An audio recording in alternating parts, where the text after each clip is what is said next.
Hello everyone. Now we are going to look at SCMP amendments in chapter performance measurement and evaluation. Okay. दोस्तों performance measurement and evaluation chapter में जो सारे amendments हैं उसको हमने number कर दिया है number 1, number 2, number 3 and so on. Okay. Number 1 जो हमारा टॉपिक था रिस्पॉन्सिबिलिटी अकाउंटिंग, उसमें जो ऑर्गेनाइजेशनल स्ट्रक्चर्स दे रखे थे दोस्तों उसमें दो और नए ऑर्गेनाइजेशनल स्ट्रक्चर्स ऐड हो गए हैं. One is entrepreneurial structure and second is matrix organisational structure. Right. कुल मिलाकर there are 4 types of organisational structure. हम एक एक करके इनको गो थ्रू कर लेते हैं. सबसे पहला तरह का ऑर्गेनाइजेशनल स्ट्रक्चर होता है एंटरप्रेन्योरल ऑर्गेनाइजेशनल स्ट्रक्चर. राइट. यहाँ पर इसका मतलब ये होता है कि खुद एक इंडिविजुअल जो कि अपनी स्किल्स के बेसिस पर अपने बिजनेस को चला रहा है. फॉर एग्जाम्पल लेट अस से एक डॉक्टर इन प्रैक्टिस. राइट.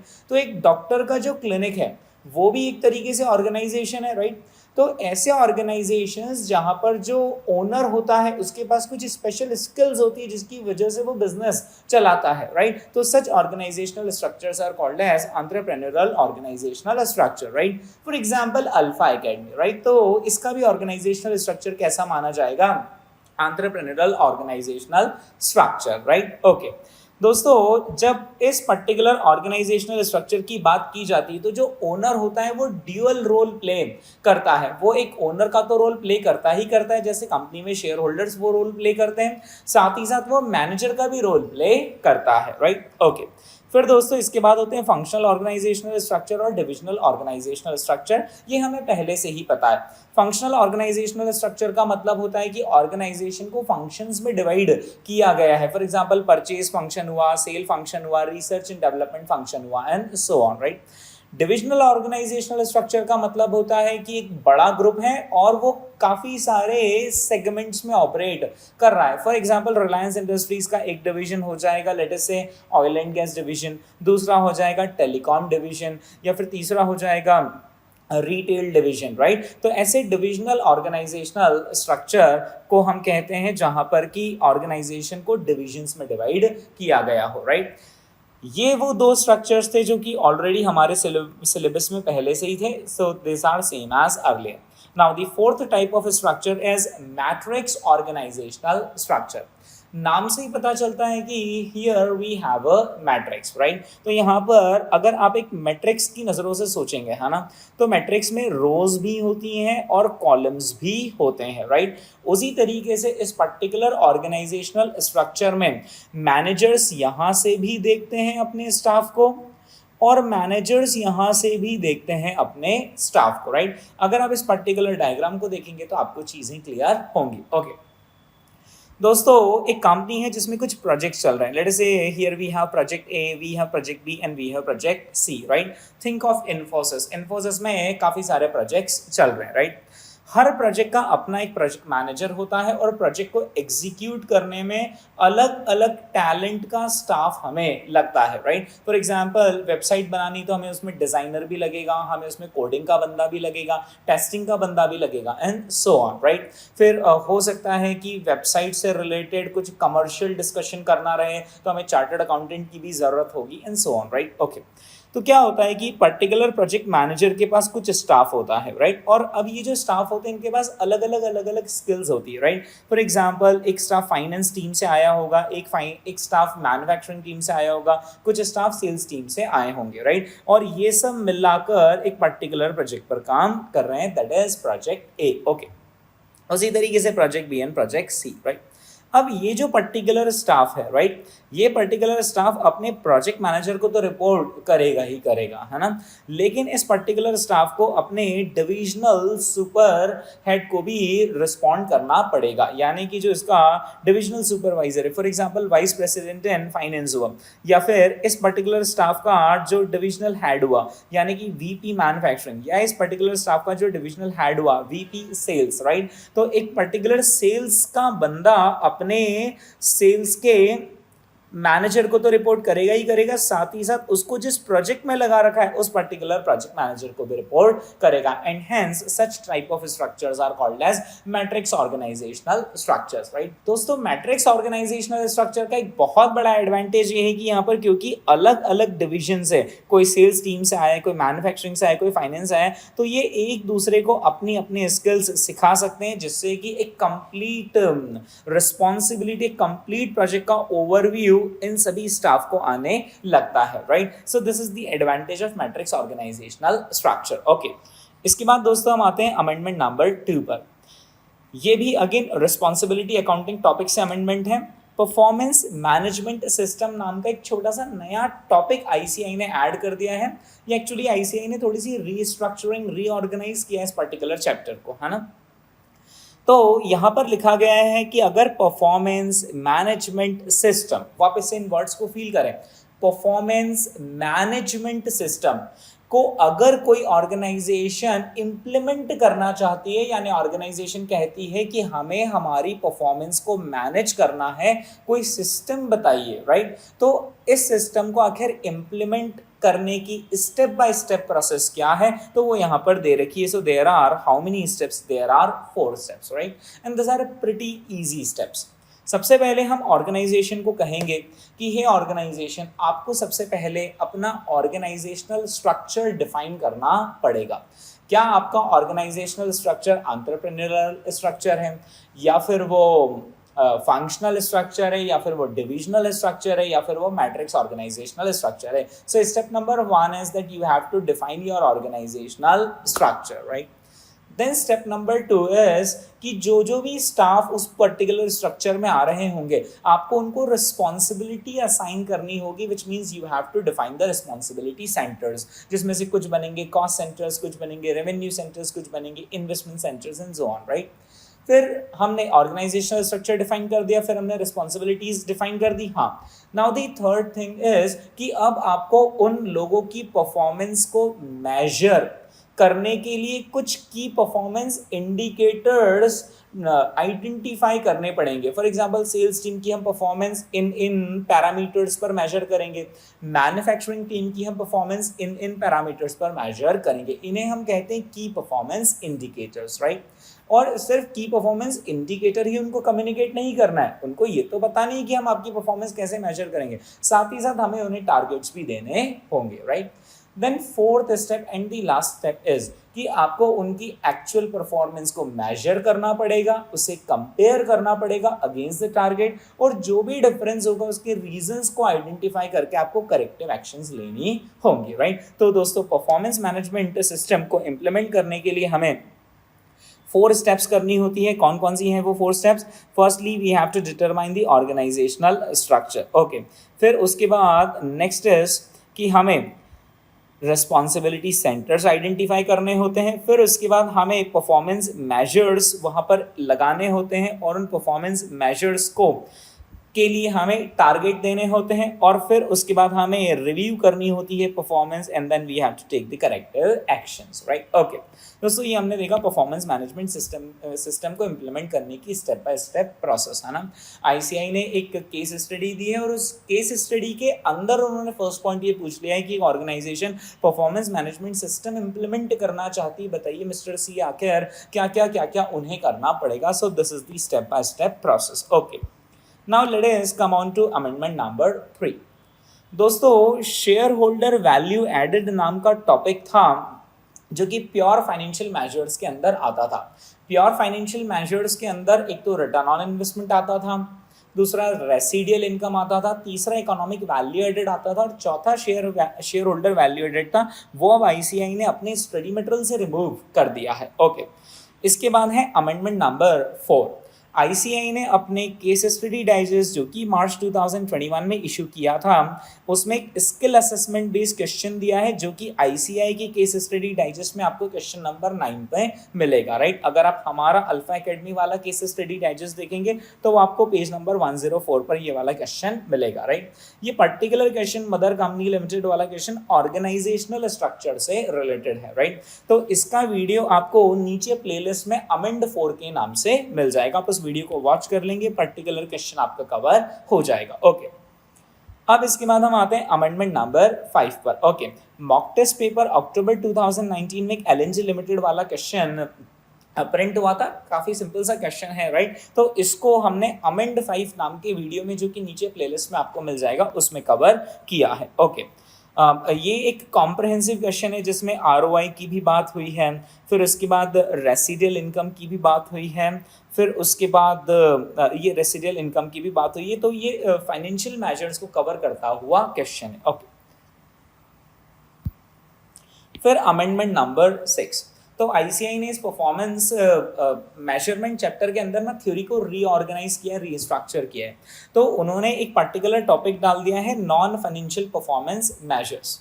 यानी कि यहाँ पर वो समझाना चाह रहे हैं why non financial performance measures are important, right. वैसे ये हमें पहले से भी पता है that non financial measures are really important in addition to financial measures, right. लेकिन उन्होंने यहाँ पर ये टॉपिक समझाया है, उसकी थ्योरी यहाँ पर एड्रेस करी हुई है, और क्या क्या डिफिकल्टीज या फिर शॉर्टकमिंग्स आती है क्वालिटेटिव इंफॉर्मेशन यानी कि नॉन फाइनेंशियल मेजर्स को लगाने को, राइट। ये थ्योरी हमें पढ़ना ज़रूरी है, क्योंकि जो केस स्टडी आती है उसके अंदर हो सकता है कि ऐसा पूछें कि नॉन फाइनेंशियल मेजर्स हमें लगाने चाहिए या नहीं, उसके क्या एडवांटेजेस है, उसके क्या लिमिटेशंस है, राइट। तो इस चीज़ को दोस्तों अमेंड 6 नाम का वीडियो, जो कि आपको नीचे प्लेलिस्ट में मिल जाएगा, उसके अंदर कवर किया गया। साथ ही साथ एक और केस सिनेरियोज हैं लाइट ऑटोमोबाइल लिमिटेड का, वो भी उस अमेंड 6 वाले वीडियो के अंदर कवर्ड है। ओके, फिर ये एक रीसेंट केस सिनेरियो है जो कि आईसीआई ने अपने लेटेस्ट पब्लिकेशंस में इश्यू किया है। ओके, फिर इसके बाद दोस्तों अमेंड 7 नाम का आपको एक वीडियो मिलेगा, जिसके अंदर केस स्टडी डाइजेस्ट, जो कि मार्च 21 में इश्यू हुआ है, उसका केस स्टडी नंबर 5, जो कि आईसीआई की केस स्टडी डाइजेस्ट में पेज नंबर 18 पर है, स्किल असेसमेंट क्वेश्चन, उसको कवर किया है, राइट। ये actually skill assessment based question नहीं, केस स्टडी डाइजेस्ट है, राइट।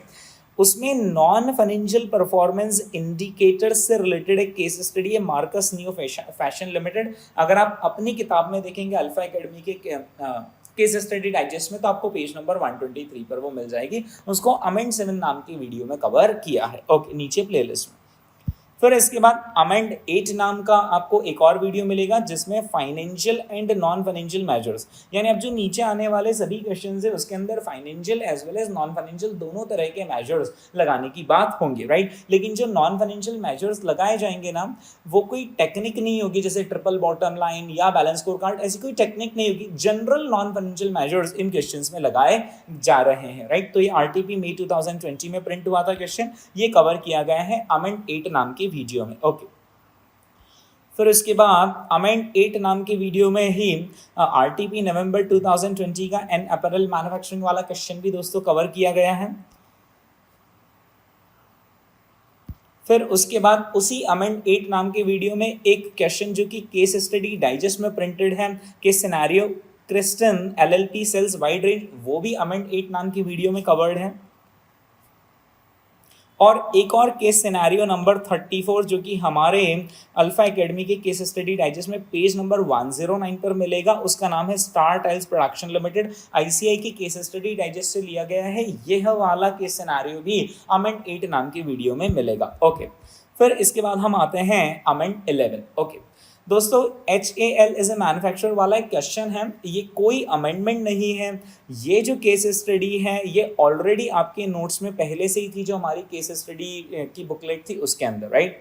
लेकिन पहले इसको होमवर्क दिया गया था, और अब जो लेटेस्ट वीडियोस है उसके अंदर मैक्सिमम केस स्टडीज को क्लास वर्क के अंदर करवाया गया है। यानी मान के चलिए कि 95% of the case studies, case scenarios, skill assessment based question जो भी थ्योरी टॉपिक से रिलेटेड है, वो सब क्लास वर्क के अंदर ही करवा दिए गए हैं। तो वही वीडियो शूटिंग आपको HAL की जो पहले होमवर्क था वो क्योंकि क्लास वर्क में करवाए, तो उसके वीडियोज आपको अमेंड 11 में मिल जाएंगे। अगर आपने पहले से ही कवर कर लिया, आपको समझ में आ गया, तो फिर वेल एंड गुड, आप इसको स्किप कर दीजिए। नहीं समझा आपको तो आप अमेंड 11 नाम का वीडियो देख सकते हैं, ठीक है।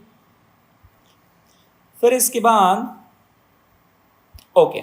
फिर इसके बाद दोस्तों triple bottom line. Triple bottom line का कॉन्सेप्ट तो पहले से ही हमारे सिलेबस में है, लेकिन आईसीआई ने इसके अंदर लिटिल बिट ऑफ चेंज और एडिशन इन टेक्स्ट लैंग्वेज किया हुआ है, right. Although concept remains same, लेकिन उन्होंने थोड़ा सा लैंग्वेज चेंज किया। जब आप कंपेयर करेंगे आईसीएआई का स्टडी मटेरियल जो 2019 का था वर्सेस जो 2021 का है, तो आपको डिफरेंस दिखेगा। जो 2019 वाला स्टडी मटेरियल था उसमें हाफ पेज में ट्रिपल बॉटम लाइन का सारा कॉन्सेप्ट हो गया था, लेकिन जो नए स्टडी मटेरियल है उसके अंदर ज़्यादा लैंग्वेज, ज़्यादा टेक्स्ट उन्होंने लिखा हुआ है, लैंग्वेज को और ज़्यादा रिफाइन करके लिखा हुआ है, राइट। तो वही रिफाइंड लैंग्वेज आपको यहाँ पर देखने को मिलेगी। और आईसीएआई ने कुछ न्यू टर्मिनोलॉजीज है जो कि अपने एडिशन 2021 के स्टडी मटेरियल में डाली है, जो पुराने एडिशन में नहीं थी, जैसे equitable, sustainable, variable, viable and so on, right. तो ये सारी टर्मिनोलॉजीज भी दोस्तों कवर हमने की है, राइट। अब ट्रिपल बॉटम लाइन की कॉन्सेप्ट में सच कोई अमेंडमेंट नहीं, बस लैंग्वेज में थोड़ा सा चेंज है। तो आई वुड रिकमेंड कि आप ये अमेंड 12 नाम का वीडियो देख लीजिए, उसके अंदर ट्रिपल बॉटम लाइन का कॉन्सेप्ट शुरू से समझाया हुआ है, राइट। ओके, फिर इसके बाद दोस्तों एक न्यू केस सिनेरियो है, वो भी आपको अमेंड 12 नाम के वीडियो में मिलेगा। और एक और केस सिनेरियो है जो कि केस स्टडी डाइजेस्ट से आया है, ट्रिपल बॉटम लाइन का क्वेश्चन है, fashion industry next gen clothing, जो हमारे केस स्टडी डाइजेस्ट के आपको पेज नंबर 112 पर मिल जाएगा, वो भी उसी वीडियो के अंदर कवर्ड है। ओके, फिर इसके बाद दोस्तों एक क्वेश्चन है पेपर सॉल्यूशंस लिमिटेड। ये कोई अमेंडमेंट नहीं है, अगेन ये क्वेश्चन पहले भी आपके नोट्स में था, लेकिन पहले ये होमवर्क में दिया गया था, लेकिन इस बार उसको क्लास के अंदर ही करवाया गया है, तो वह वीडियो भी आपको अमेंड 12 के नाम से मिल जाएगा। ओके, फिर इसके बाद दोस्तों ओके अमेंड 15 एक केस स्टडी है ट्रिपल बॉटम लाइन से रिलेटेड, बहुत बड़ी केस स्टडी प्रिंट हुई है केस स्टडी डाइजेस्ट में विद्युत डैम प्रोजेक्ट के नाम से। वो आपको हमारे नोट्स में पेज नंबर 135 पर मिलेगी। आईसीएआई की केस स्टडी डाइजेस्ट में page number 66 case study number 14 के नाम से मिलेगी केस स्टडी डाइजेस्ट में। तो ये ट्रिपल बॉटम लाइन से रिलेटेड केस स्टडी है, इसको अमेंड 15 नाम की वीडियो के अंदर कवर किया गया है, राइट। तो आप वो अमेंड 15 नाम का वीडियो देख लेंगे। ओके, देन 16th नंबर का जो अमेंडमेंट है वो बैलेंस स्कोर कार्ड से रिलेटेड है। कुछ न्यू क्वेश्चंस जो हैं वो ऐड हुए हैं बैलेंस स्कोर कार्ड में, तो उसको कवर किया गया है। आरटीपी मई 2020 का है दोस्तों ये क्वेश्चन। ये अमेंड 16 नाम की वीडियो में आपको एक क्वेश्चन कवर करने को मिल जाएगा। ओके, फिर इसके बाद okay amendment number 17 again case study digest में परफॉर्मेंस मेजरमेंट में बैलेंस स्कोर कार्ड से रिलेटेड 2 क्वेश्चंस ऐड हुए हैं, स्किल असेसमेंट बेस्ड क्वेश्चंस, जो कि अगर आप आईसीआई का केस स्टडी डाइजेस्ट देखेंगे तो उनके क्वेश्चन नंबर 7 और 8 होंगे। हमारे केस स्टडी डाइजेस्ट में आपको ये इन पेजेस पर मिल जाएंगे, राइट। तो अमेंड 17 नंबर से एक वीडियो है जो कि आप नीचे प्लेलिस्ट में देख लें, आपको उसमें ये दोनों क्वेश्चंस कवर किए हुए मिल जाएंगे। ओके, फिर आते हैं हम अमेंडमेंट नंबर 18 पर। Again this is related to balance score card, लेकिन इसके अंदर मैन्युफैक्चरिंग साइकिल एफिशिएंसी और कुछ फाइनेंशियल मेजर्स का भी रोल है। 20 मार्क का एक क्वेश्चन पूछा था आईसीआई ने नवंबर 2019 में, तो उसको भी कवर किया गया है दोस्तों। ये आपको अमेंड 18 नाम की वीडियो के अंदर मिल जाएगा, है ना। ओके, इस वीडियो के अंदर खास जो आपको देखना है वो मैन्युफैक्चरिंग साइकिल एफिशिएंसी की कैलकुलेशन को देखना है। आईसीआई ने थोड़ा सा पैटर्न चेंज किया है इसको कैलकुलेट करने का, वैसे वो मैंने ऑलरेडी सिखाया हुआ है ऑन अदर वीडियोस में, लेकिन आप चाहे तो इस वीडियो में इसका एप्लीकेशन पार्ट देख सकते हैं। ओके, फिर अमेंड 19 नाम का आपको एक वीडियो मिलेगा जिसके अंदर आरटीपी 2019 में प्रिंटेड इस particular case study B Steels वाली केस स्टडी को कवर किया गया है। ओके, ये हमारे बैलेंस स्कोर कार्ड से रिलेटेड अमेंडमेंट्स कंप्लीट होंगे यहाँ पर। हाँ जी, अब इसके बाद एक और परफॉर्मेंस मेजर होता है परफॉर्मेंस पिरामिड। दोस्तों परफॉर्मेंस पिरामिड का कॉन्सेप्ट एग्जैक्टली वैसा का वैसा ही है, बट कुछ एडवांटेजेस और डिसएडवांटेजेस होते हैं परफॉर्मेंस पिरामिड के, वो और ऐड किए गए हैं। अब ये जो एडिशन है आईसीआई ने अपने स्टडी मटेरियल में तो ऐड नहीं किया, लेकिन उन्होंने एल्सवेयर एक क्वेश्चन पूछा और जहाँ पर उन्होंने advantages of performance pyramid and disadvantages of performance pyramid को लिखा है, तो मैंने वहाँ से उठाकर अपने नोट्स के अंदर इसको ऐड किया है। तो आप भी यहाँ पर एडवांटेजेस और डिसएडवांटेजेस देख सकते हैं परफॉर्मेंस पिरामिड के अमेंड 20 नाम के वीडियो में। फिर इसके बाद दोस्तों अमेंडमेंट नंबर 21, परफॉर्मेंस पिरामिड से रिलेटेड दो केस सिनेरियोज आईसीआई ने ऐड किए अपने केस स्टडी डाइजेस्ट में। आईसीआई की केस स्टडी डाइजेस्ट में केस सिनेरियो नंबर 1 है और 12 है। हमारे केस स्टडी डाइजेस्ट में इस पेज पर आपको ये केस सिनेरियोज मिल जाएंगे, ठीक है। ओके, हमारा जो केस स्टडी डाइजेस्ट है वो हमने टेलीग्राम चैनल पर भी फॉरवर्ड किया हुआ है, तो आप टेलीग्राम चैनल पर विजिट करके वहां से भी डाउनलोड कर सकते हैं। सभी व्हाट्सएप ग्रुप पर भी वो फॉरवर्ड किया गया है case study digest. Okay, alternatively आप आईसीआई के वेबसाइट पर जाकर वहां से केस स्टडी डाइजेस्ट को डाउनलोड कर सकते हैं। ओके, ये आप अमेंड 21 नंबर का वीडियो देखेंगे तो ये दोनों चीज़ें कवर हो जाएंगी। ओके, फिर इसके बाद आता है अमेंड 22 नाम का वीडियो, जिसके अंदर दी बिल्डिंग ब्लॉक मॉडल से रिलेटेड क्वेश्चन को कवर किया गया है। ये क्वेश्चन 20 मार्क्स का था, मॉक टेस्ट पेपर अक्टूबर 2020 में। इसको अमेंड 22 नाम की वीडियो में कवर किया गया है। ओके, फिर इसके बाद आता है अमेंड 23 नाम का video, again building block model से रिलेटेड केस स्टडी डाइजेस्ट में केस सिनेरियो प्रिंट हुआ है, तो उसको अमेंड 23 नाम की वीडियो से कवर किया गया है। ओके, फिर इसके बाद एक केस स्टडी है ग्रैब एंड गो। ये एज सच कोई अमेंडमेंट नहीं है, ये पहले भी आपके नोट्स में था, लेकिन पहले ये होमवर्क में दिया गया था, अब इसको भी क्लास वर्क के अंदर करवा दिया गया है, राइट। तो आप चाहें तो इसका वीडियो भी देख सकते हैं, वो आपको इसी के अंदर मिलेगा, अमेंड 23 नाम की वीडियो के अंदर। ओके, फिर इसके बाद अमेंड 25 की बात करते हैं, again the building block model से रिलेटेड है, केस स्टडी डाइजेस्ट में दो केस स्टडीज आईसीआई ने दी हुई है। ये दोनों केस स्टडीज भी अमेंड 25 नाम की वीडियो में कवर की हुई है, राइट। ओके, ये आपको बेसिक रूल पता होगा कि जब भी आप बिल्डिंग ब्लॉक मॉडल का केस स्टडी देख रहे हैं, उससे पहले आपका बिल्डिंग ब्लॉक मॉडल के कॉन्सेप्ट को गो थ्रू करना बहुत ज़रूरी है। एटलीस्ट आपको उसकी एक बार रीडिंग लगानी होगी, राइट। अब दोस्तों इसके बाद हम आते हैं अमेंड 26 पर, and that is related to performance prism. अब आईसीआई ने क्या किया है, जैसा ट्रिपल बॉटम लाइन में किया था ना, कॉन्सेप्ट वही है, लेकिन उन्होंने लैंग्वेज चेंज कर दी और लैंग्वेज में एडिशन है, राइट। उसी तरीके से परफॉर्मेंस प्रिज्म में भी क्या हुआ है, थोड़ा सा लैंग्वेज चेंज हुआ है और लैंग्वेज में काफ़ी सारा एडिशन है। वो लैंग्वेज में एडिशन किस तरीके से आया है वो मैं आपको बताता हूँ। जो प्रीवियस वर्जन था स्टडी मटेरियल का, उसके अंदर ये जो 5 फैसेट्स लिखे थे ना परफॉर्मेंस प्रिज्म के, बस उनका नाम लिखा था और ये वन लाइनर नाम लिखा था और ये वन लाइनर इतना सा लिखा था, राइट। लेकिन आईसीआई ने फिर एक क्वेश्चन पूछा परफॉर्मेंस प्रिज्म का और उसके अंदर उन्होंने ज़्यादा डिटेल में चीज़ों को लिखा है, राइट। तो मैंने क्या किया, उस पर्टिकुलर क्वेश्चन से उठाकर वो जो डिटेल्स है वो हमारे नोट्स के अंदर अपडेट किए, राइट। तो डिटेल्स एक्चुअली आपको बहुत ज़रूरी है, तभी आप जाकर 20 मार्क्स के क्वेश्चन को हैंडल कर पाओगे, राइट। तो ये जो पर्टिकुलर कॉन्सेप्ट है, मैंने इसका पूरा का पूरा वीडियो आपको प्रोवाइड करवा दिया है परफॉर्मेंस प्रिज्म का। तो या तो आप इसको सेल्फ रीडिंग कर लें, और नहीं अगर आप पूरा कॉन्सेप्ट समझना चाहते हैं तो आप अमेंड 26 नाम का वीडियो देख सकते हैं, ठीक है। ओके, फिर इसके बाद अमेंड 27 दोस्तों, ये है परफॉर्मेंस मेजर्स प्रॉब्लम से रिलेटेड टॉपिक पर, है ना। परफॉर्मेंस मेजर्स को लेकर क्या क्या प्रॉब्लम्स होती है, तो आपके जो एग्जिस्टिंग मटेरियल है उसके अंदर ये सारी प्रॉब्लम्स लिखी हुई आपको मिलेंगी।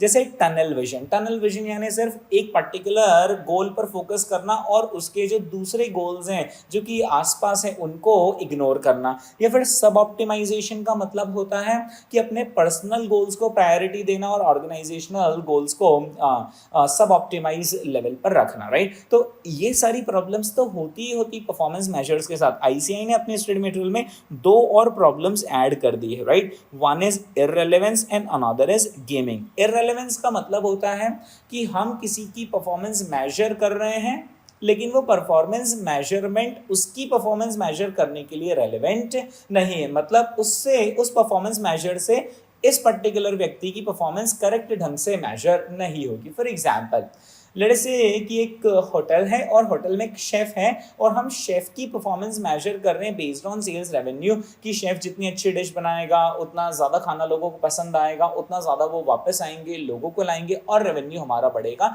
तो रेवेन्यू से लिंक कर दी हमने किसकी परफॉर्मेंस, शेफ़ की performance, right.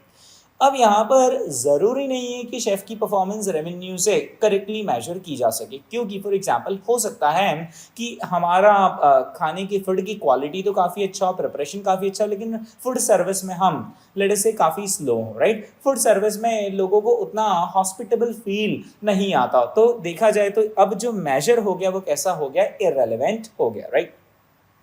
So irrelevance can be said to be in existence when business managers trying to attain the desired indicators but relying upon the irrelevant measures to said indicators, right? यानी कि हम chef की performance किससे link कर रहे हैं, revenue से link कर रहे हैं, तो we are relying on the wrong indicator. Okay, दूसरा हो जाता है गेमिंग। गेमिंग का यहाँ पर मतलब होता है कि परफॉर्मेंस मेजरमेंट्स के साथ हमने गेम कर लिया, यानी परफॉर्मेंस मेजरमेंट को हमने डिस्टॉर्ट कर दिया, right. For example let us से कि हमने एक होटल है और होटल के अंदर हमने जो रिसेप्शन एरिया है, रिसेप्शन पर लेट अस से हमारे 3 एम्प्लॉयज़ हैं और हमने उनकी परफॉर्मेंस मेजर करने के लिए कस्टमर फीडबैक को बेस बनाया कि कस्टमर का फीडबैक जैसा आएगा वैसी हम आपकी परफॉर्मेंस मानेंगे, राइट। ओके, अब यहाँ पर ये लोग क्या हो सकता है, अगर इनको लगता है कि कोई पर्टिकुलर कस्टमर है जो कि हमसे नाराज़ है, खफा है, तो फिर वो उसको फीडबैक फॉर्म ही नहीं देते हैं,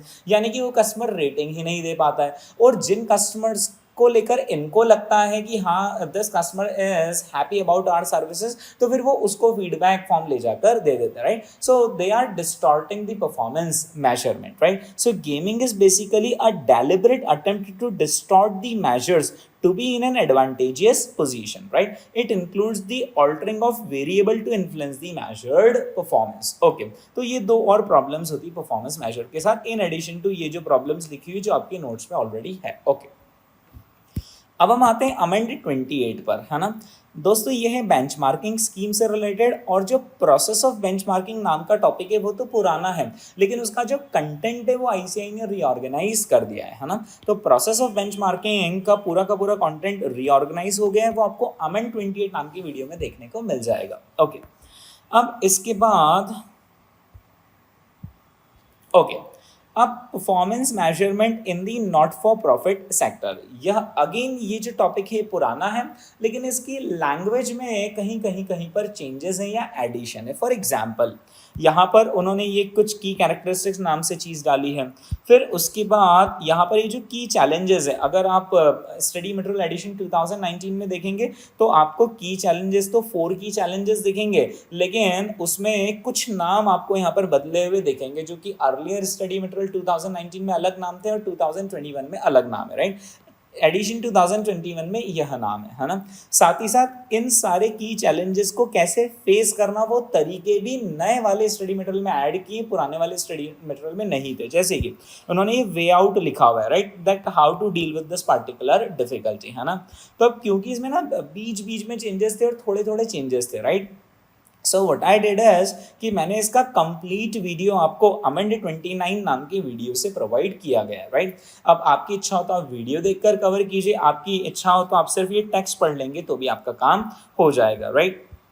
ओके, तो ये था नॉट फॉर प्रॉफिट सेक्टर से रिलेटेड। वैसे ही दोस्तों वैल्यू फॉर मनी का अगर आप टेक्स्ट देखेंगे, राइट, तो वहाँ पर अभी आपको कम टेक्स्ट मिलेगा आपके earlier version of study material में, लेकिन जो latest version of study material में है उसमें उन्होंने थोड़ा ज़्यादा डिटेल लिखा हुआ है, राइट। ये जो चीज़ें मैं अभी अंडरलाइन कर रहा हूँ वो चीज़ें आपके earlier version of study material में नहीं थी। तो आई वुड रिकमेंड कि आप ये जो लेटेस्ट वर्जन की जो थ्योरी ये आप ध्यान रखना, राइट, ताकि आपको एग्जाम में लिखने को ज़्यादा अच्छा मैटर मिले। ओके, तो ये पूरा का पूरा जो है वैल्यू फॉर मनी फ्रेमवर्क ये भी वीडियो के अंदर कवर किया गया है, अमेंड 29 नाम के वीडियो के अंदर इस पर्टिकुलर चीज़ को कवर किया गया है। ओके, फिर इसके बाद दोस्तों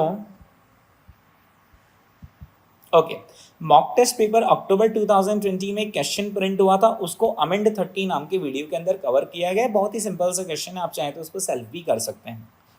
फिर इसके बाद 20 मार्क का क्वेश्चन नवंबर 2019 एग्जाम में पूछा था क्योर हॉस्पिटल से रिलेटेड, जो कि नॉट फॉर प्रॉफिट सेक्टर से रिलेटेड था। उस केस स्टडी को हमने अमेंड 31 नाम की वीडियो के अंदर कवर किया है। ओके,